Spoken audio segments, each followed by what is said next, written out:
श्री भक्तमाल में श्रीमती रत्नावती जी कथा कीर्तन प्रीति भीर भक्तनी की भावे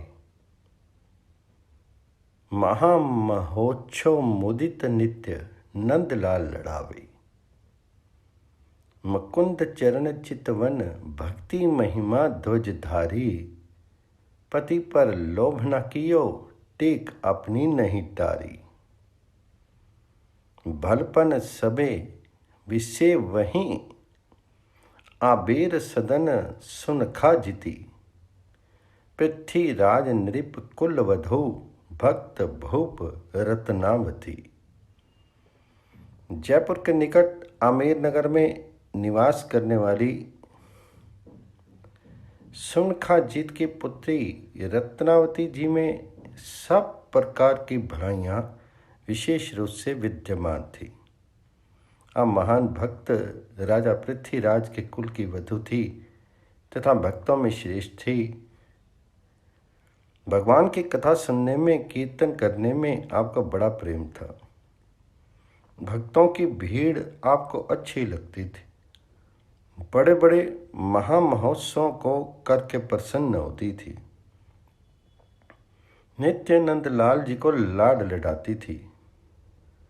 भगवान के श्री चरण कमलों के चिंतन ध्यान में मग्न रह करके आपने भगवत भक्ति की पताका फहराई।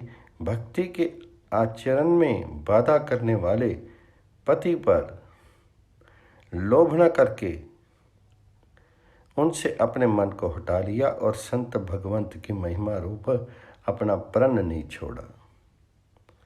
रानी रत्नावती के विषय में विशेष विवरण इस प्रकार हैं। क है रानी रत्नावती और भगवत भक्ता दासी का संवाद। आमेर के राजा मान सिंह जी के छोटे भाई थे माधो सिंह जी। उनकी रानी श्री रत्नावती जी थी।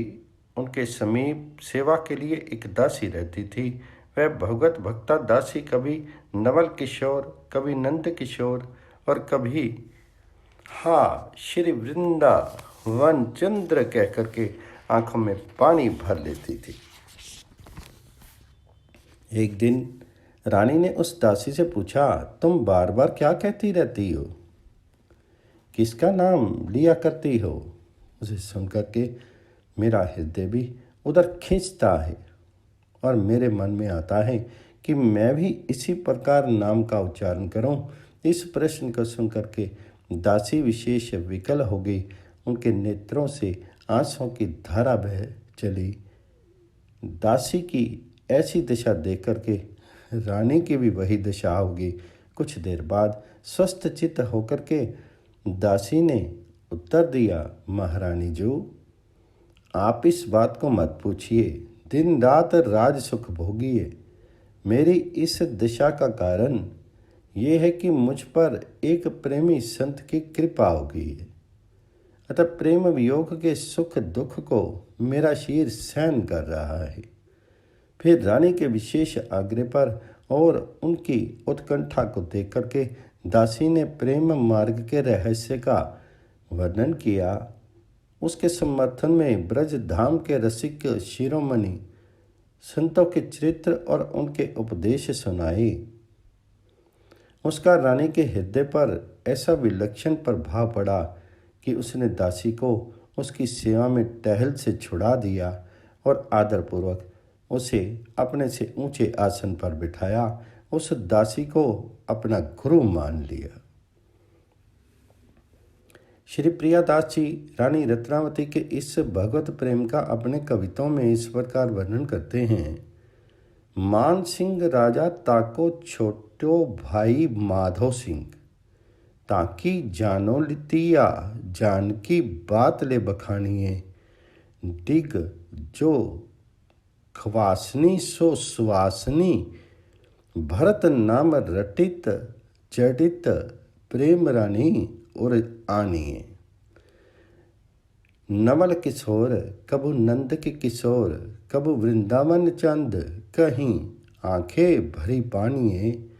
सुनत विकल भई सुनभे की चाह भई, रीति यह नहीं कछु प्रीति पहचानिए।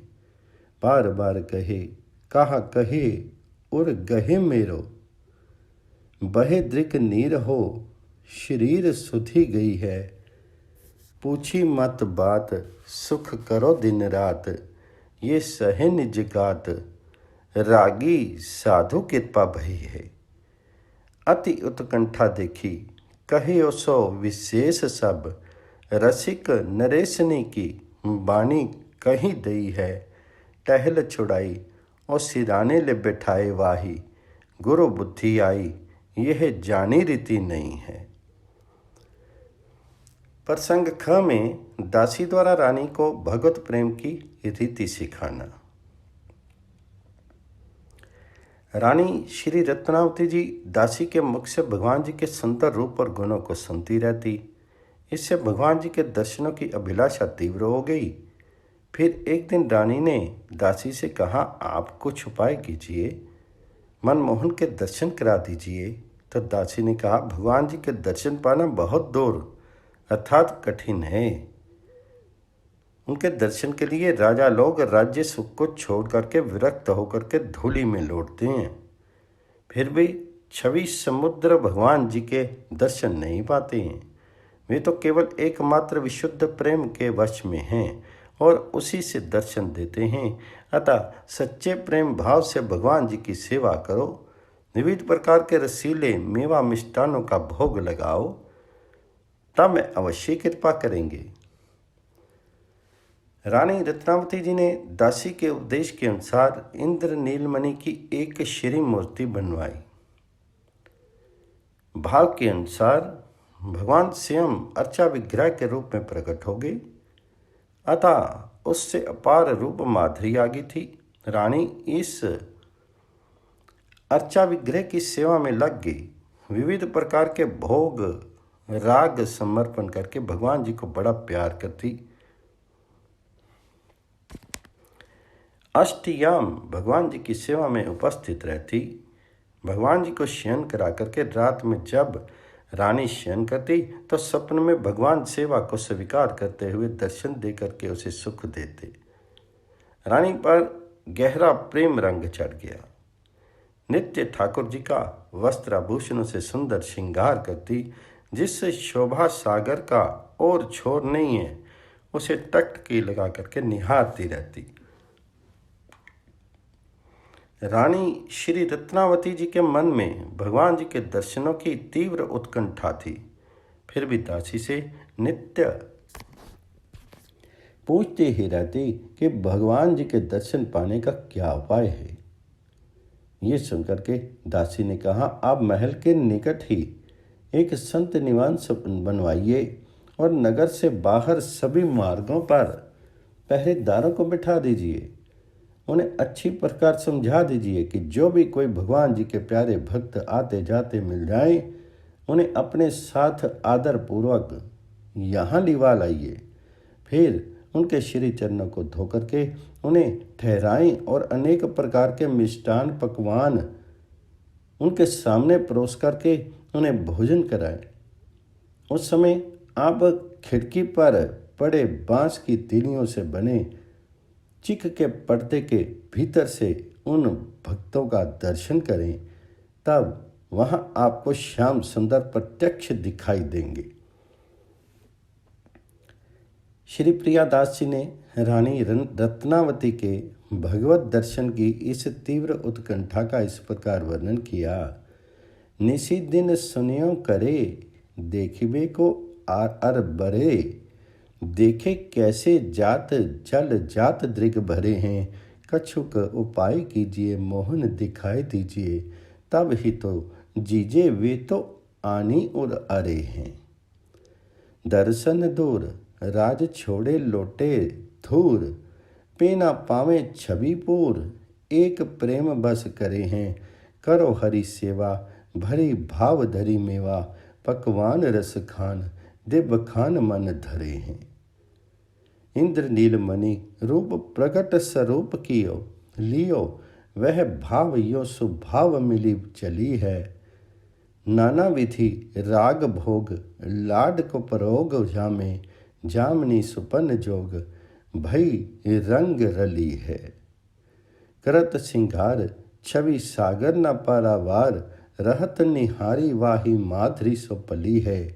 कोटि को पाए करे जोग यज्ञ पार परे, ऐपे नहीं पावे यह दूर प्रेम गली है। देखियो ही चाहती तब कहती उपाय कहाँ, आहो चाह बात कहो कौन को सुनाइए। कहीं जो बनावो डिग महल के ठौर, एक चौकी ले बैठाओ चाहूँ और समझाइए। आवे हरि प्यारे तीना ले आवे, वेली वास इहाँ रहे ते ध्रुवाए, पाए रुचि उपजाइए। नाना विधि पाक सामा आगे आनी धरे, आप डारी चिक देखी शाम द्रिगन लखाइए। प्रसंग ग में रानी का महल छोड़ करके संत सेवा परायण होना। रानी श्री रत्नावती के महल के निकट संत निवास बन गया और वहाँ भगवान जी के प्यारे भक्त जन आने लगे। रानी उनकी सेवा करती और उनका दर्शन करती। इस प्रकार कुछ समय व्यतीत हुआ। एक दिन वे संतगण पधारे जिन्हें ब्रज भूमि प्रिय थी, जो ब्रज रस के रंग में रंगे थे। रानी ने दासी से कहा, मैं इन संतों के निकट जाकर के इनका दर्शन एवं इनके श्री चरणों का स्पर्श करना चाहती हूँ। दासी ने कहा, आप रानी हैं अतः महल से बाहर नहीं जा सकती हैं। तो रानी ने कहा, रानी पने को मैंने त्याग दिया है, अब मैं संतों की दासी हूँ। इतना कहते कहते रानी उठ करके चली ही थी कि दासी ने हाथ पकड़ करके रोक लिया। रानी बोली, अब मुझसे नहीं रहा जाता है।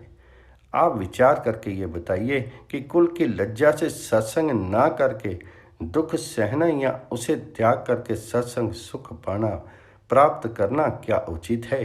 मैं तो लोक लज्जा और कुल की मर्यादा को बिल्कुल त्याग करके उसी का आहार आस्वादन करूंगी। ऐसा कह करके दासी के रोकते रोकते रानी राजमहल से उतर करके वहां आ गई जहाँ सुखप्रद संत विराजमान थे। उसने उनके चरणों में लिपट करके प्रार्थना की, भगवान आपके हाथों में परोस कर साधु संतों को प्रसाद पवाने की बड़ी भारी अभिलाषा है।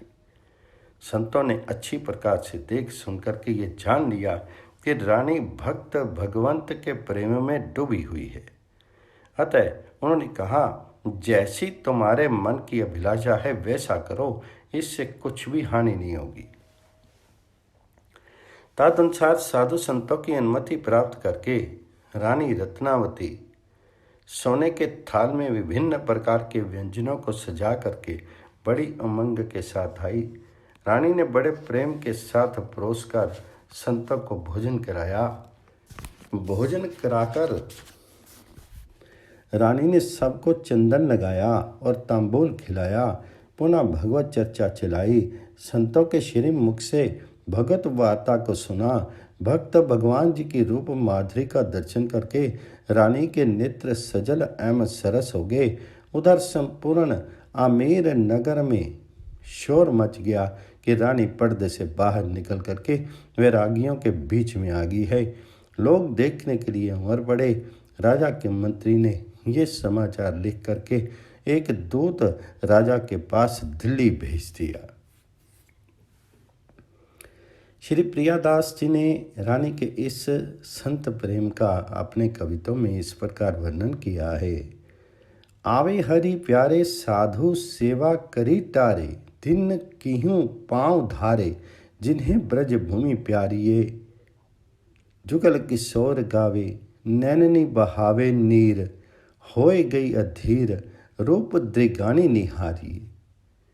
पूछी वा खवासिन सोजू रानी कौन अंग, जाके इतनी अटक संग, भंग सुख भाग्ये। चली उठी हाथ गह्यो, रह्यो नहीं जात, अहो सहयो दुख लाज, बड़ी तनक बिचारी। देखियो मैं बेचारी हरि रूप रस सार, ताको कीजिए आहार, लाज कानी निके टारिये।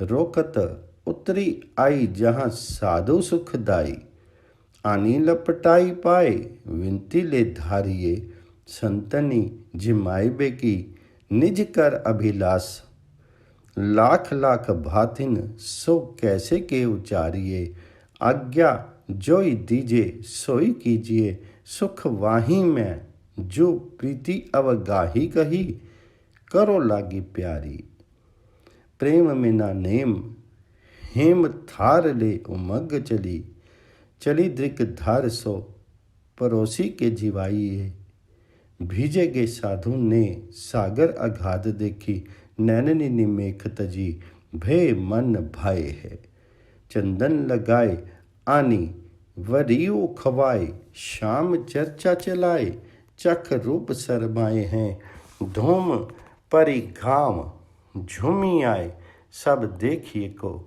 देखी निप पास लिखी, मानस पठाए हैं। प्रसंग घ में राजा द्वारा रानी तथा पुत्र के संत प्रेम के प्रति रोष प्रकट करना।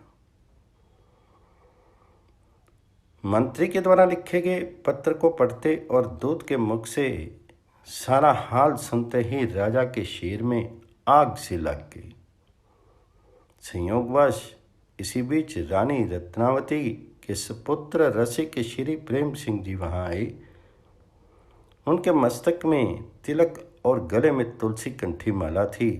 उन्होंने राजा को प्रणाम किया। समीप के लोगों ने राजा को बताया कि राजकुमार श्री प्रेम सिंह जी प्रणाम कर रहे हैं। ये सुनकर के राजा ने प्रेम सिंह जी से कहा, आरे वैराग इनके बेटा।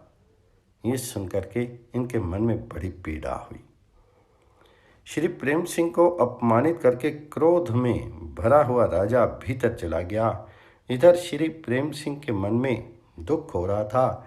समझ में नहीं आ रहा था कि राजा ने ऐसा क्यों कहा। पीछे उन्होंने लोगों से पूछा तो उन्होंने आमेर से आए पत्र का सब समाचार कह सुनाया।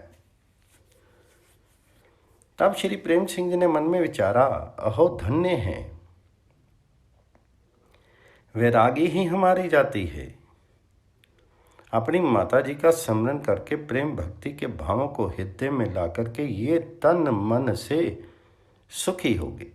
अपने निवास स्थान पर आकर के इन्होंने अपनी माता जी को पत्र लिखा कि यदि आपने अपने हृदय में भगवत भक्ति धारण की है तो इसे छोड़ना मत। चाहे सिर की बाजी लगानी पड़े तब भी आप अपने प्राणों का मोह छोड़ करके भक्ति भाव की रक्षा करना। राजा ने भरी सभा में मुझे मोड़ी वैरागिन का बेटा कहकर के मेरा अपमान किया है। मैं चाहता हूं अब मोड़ी वैरागिन का बेटा ही रहूं। श्री प्रेम सिंह जी ने पत्र लिख करके तीव्रगामी दूतों के द्वारा माता जी के समीप भेज दिया। वे पत्र लेकर के आमेर आए। रानी ने उसे पढ़ा और उसमें भक्ति युक्त लिखे प्रसंग को पढ़ते ही इन्होंने इत्र फुलेल से भीगे अपने सिर के बालों को मुंडवा दिया और मुंडी वैरागन बन गई। इसके पहले ये संतों को प्रसाद पवा करके उनके साथ सत्संग वार्ता करके रात को राजमहलों में जाकर रहती थी, परंतु अब अपने श्री ठाकुर जी को संत निवास में ही ले आई और वहीं उनकी सेवा पूजा नित्य गान करने लगी। राजा का अन्न धन लेना भी उन्होंने छोड़ दिया। इसके बाद अपने पुत्र प्रेम सिंह को पत्र लिख दिया, मैं मूंड मुंडवा कर सच्ची वैरागन बन गई हूं और दिन रात उन्हीं के बीच में रह रही हूं। रानी श्री रत्नावती का पत्र लेकर के दूत लोग गए और उन्होंने पत्र श्री प्रेम सिंह जी को दिया। इन्होंने उसे सिर से लगाया और पढ़ करके प्रेम आनंद में मगन हो गए। आज से भगवत दासों में हमारी गिनती होगी। ये दूसरा जन्म मान करके मन में उल्लास हुआ। बहुत सी संपत्ति साधु ब्राह्मण और दीनों को बांटी, द्वार पर नौबत बजवाई तथा बधाइयाँ बंटवाई किसी ने राजा से कहा, आज कुंवर प्रेम सिंह जी के यहाँ कोई उत्सव है। राजा ने कहा, कौन सा ये नया उत्सव हो रहा है, पता लगाओ। तब राजा के लोगों ने इनसे आकर पूछा तो इन्होंने उत्तर दिया कि अब हम सचमुच वैरागिन के बेटे बन के। अब तक तो केवल स्वांग किया था, पर हमारी बात बन गई। माताजी ने वैरागिन का वेश धारण कर लिया है। ये बात जब राजा ने सुनी तो उनके मन में बड़ा दुख हुआ। क्रोधवश उन्होंने वैर भाव से श्री प्रेम सिंह पर चढ़ाई करके उनसे युद्ध की तैयारी कर ली। जब कुंवर श्री प्रेम सिंह जी को ये बात मालूम पड़ी तो वे भी लड़ने मरने के लिए तैयार हो गए। श्री प्रियादास जी ने रानी रत्नावती और कुंवर प्रेम सिंह जी के इस संत प्रेम का इस प्रकार वर्णन किया है। होए करी निसंक रानी बंक गति लई नहीं, तई तजी लाज बैठी मोरनी की भीड़ में। लिख्यो ले दीवान नर आए, सुब खान कियो, बाँची सुनी आँच लागी नृप के शरीर में। प्रेम सिंह सुत ताहि काल सोरसाल आयो, भाल पे तिलक माल कंठी कंठ तीर में। भूप को सलाम कियो, नरनी जताए दियो, बोलियो आब मोड़ी केरे परयो मन पीर में। कोप भरी राजा गयो भीतर सो, सोच नहीं पाछे पूछी लियो, कहियो नरनी बखानी के। तब सो बिचारी अहो मोड़ा ही हमारी जाति, भयो दुख गात भक्ति भाव और आने के। लिखो पत्र माझी को, जो प्रीति हिये साजी, जो पे शीस पर बाजी आए, राखो तजी प्राणी के। समा मधी भूप कही, मोड़ी को विरूप भयो, रहे अब मोड़ी के ही भूलो मती जाने के। लिख्यो दे पठाए बेगी मानस, ले आए जहाँ रानी भक्ति सानी, हाथ दे पाती बाँचिए। आयो चढ़ी रंग बाँची सुत को प्रसंग, बार भिजे जे फुलेल, दूर किए प्रेम सांचिए। आगे सेवा पाक निसी महल बसत जाय, ल्याए याही ठोर प्रभु नीके गाय नाचिए।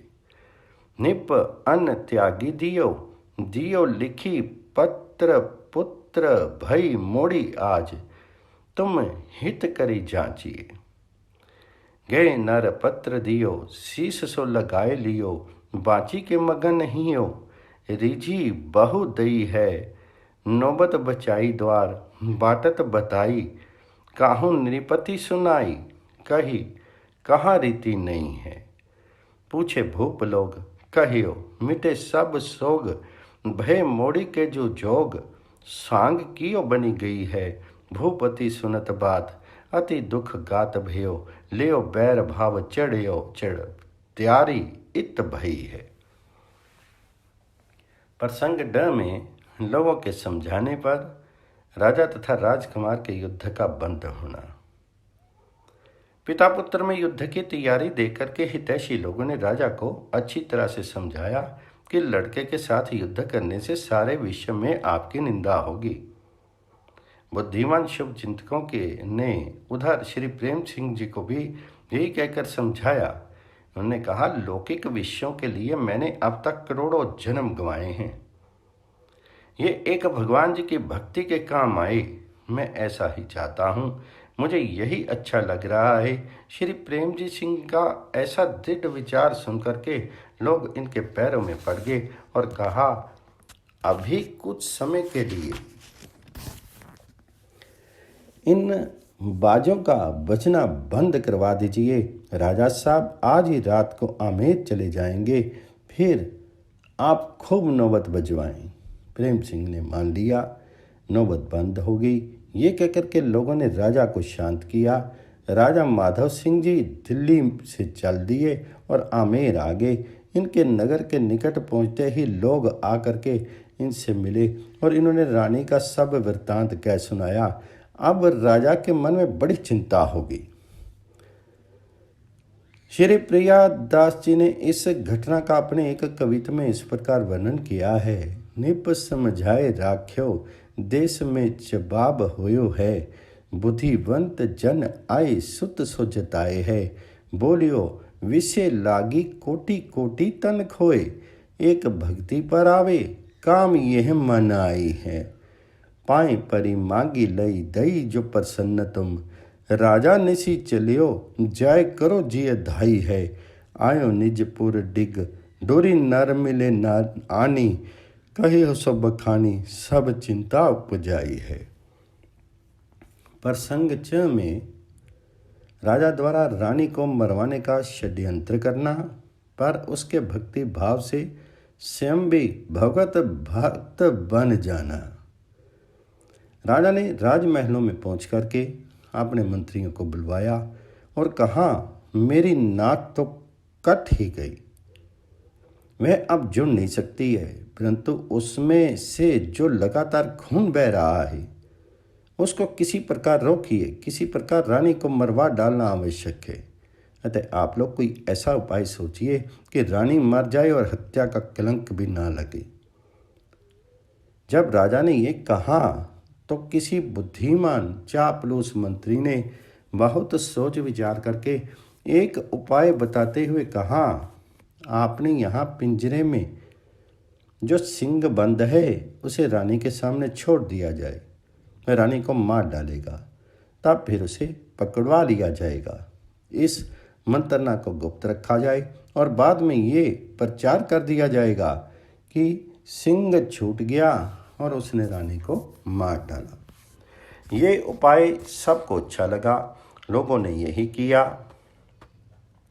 सिंह को छोड़ दिया। जब वह रानी की ओर आया तो उसने देख करके दासी ने कहा, देखो श्री नरसिंह जो आपकी ओर आ रहे हैं, दर्शन कीजिए। जिस समय सिंह आया उस समय अनुराग रंग में भरी रानी भगवान जी की सेवा कर रही थी। श्री नरसिंह जी का शुभ आगमन सुनकर के रानी ने दृष्टि घुमा करके उधर देखा। रानी ने प्रेम भाव से पहचाना और उठ करके उसका आदर करते हुए कहा, अहो धन्य हैं, आज मेरे बड़े भाग्य हैं जो मेरे घर पर मुझे दर्शन देने के लिए श्री नरसिंह भगवान पधारे हैं। रानी की सच्ची भावना थी, अतः भगवान जी ने अपनी उसी नरसिंह रूप की शोभा का दर्शन कराया। रानी ने फूलों की माला पहनाई और संवार करके तिलक लगाया, आरती की। इसके बाद सब प्रेम दर्शन किया तो चतुर्भुज शंख चक्र गदा पद्म धारी श्री नरसिंह जी की शोभा अत्यंत प्रिय लगी। रानी जी की पूजा स्वीकार करके श्री नरसिंह भगवान जी रानी के घर से निकले, मानो खम्भ फाड़ कर बाहर निकले हों। तत्काल उन्होंने विमुखों के समूह को मार डाला। राजा को रानी का समाचार मिला। लोगों ने बताया कि रानी ने सिंह का पूजन किया। शांत भाव से पूजन स्वीकार करके वह वहां से निकला और सैकड़ों लोगों को मार करके जाने कहाँ चला गया। राजा ने सब बातें ध्यानपूर्वक सुनी। फिर वह अत्यंत नम्र होकर रानी के पास आया। रानी की भक्ति के प्रभाव से राजा की बुद्धि बदल गई। अतः भूमि पर पड़ करके साष्टांग दंडवत प्रणाम किया। इन्हें प्रणाम करते देख करके दासी के मन में दया भर आई और उसने रानी को सुनाकर कहा, देखो महाराज प्रणाम कर रहे हैं। तो रानी ने कहा, ठीक है, राजा लाल जी को प्रणाम कर रहे हैं। फिर दासी ने आग्रह करते कहा, आप थोड़ा राजा की ओर घूम कर देखें। तो रानी ने कहा, ये आंखें एक ओर लगी हैं और दूसरी ओर नहीं लग सकती। राजा ने कहा, यह संपूर्ण राज्य और धन आप ही का है, आप इसे स्वीकार करके सेवा में लें। अब रानी को पति में या उनकी संपत्ति में लोभ नहीं रह गया था, अतः उसने कहा, राज्य सुख को आप भोगें, हमारी सम्मति और सुख हमारे लाल जी हैं, अब ये ही हमको प्रिय लगते हैं। श्री प्रियदास जी ने इस घटना का अपने कविताओं में इस प्रकार वर्णन किया है।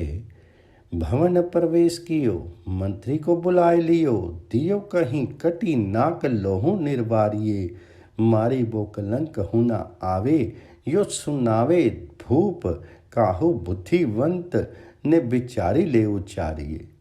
नाहर जो पिंजरा में दीजे छाड़ी लीजिए, मारी पाछे ते पकड़ी, वह बात दाबी डारिये, सबनी सुहाई जाय करी मन भाई आयो, देखियो या खवासी कही सिंह जो निहारिये।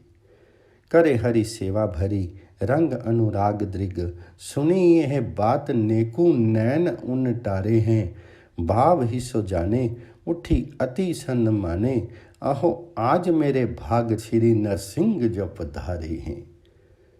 भावना सच्चाई वही शोभा ले दिखाई, फूल माला पहराई, रची टीको लगा लागे प्यारे हैं, भौन ते निक्षिप धाय, मानो खम्ब फाड़ी आए, विमुख समूह तत्काल मारी डारे हैं।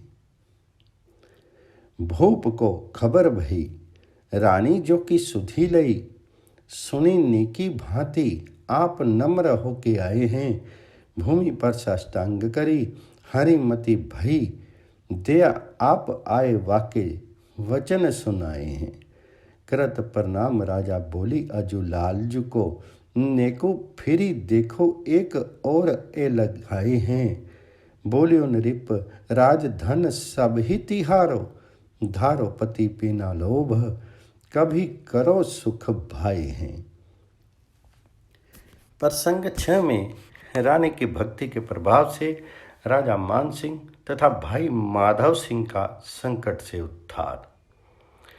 एक बार राजा मान सिंह जी और माधव सिंह जी दोनों भाई काबुल की लड़ाई में विजय प्राप्त करके लौटते समय अटक नदी में नाव पर चढ़ करके यात्रा कर रहे थे।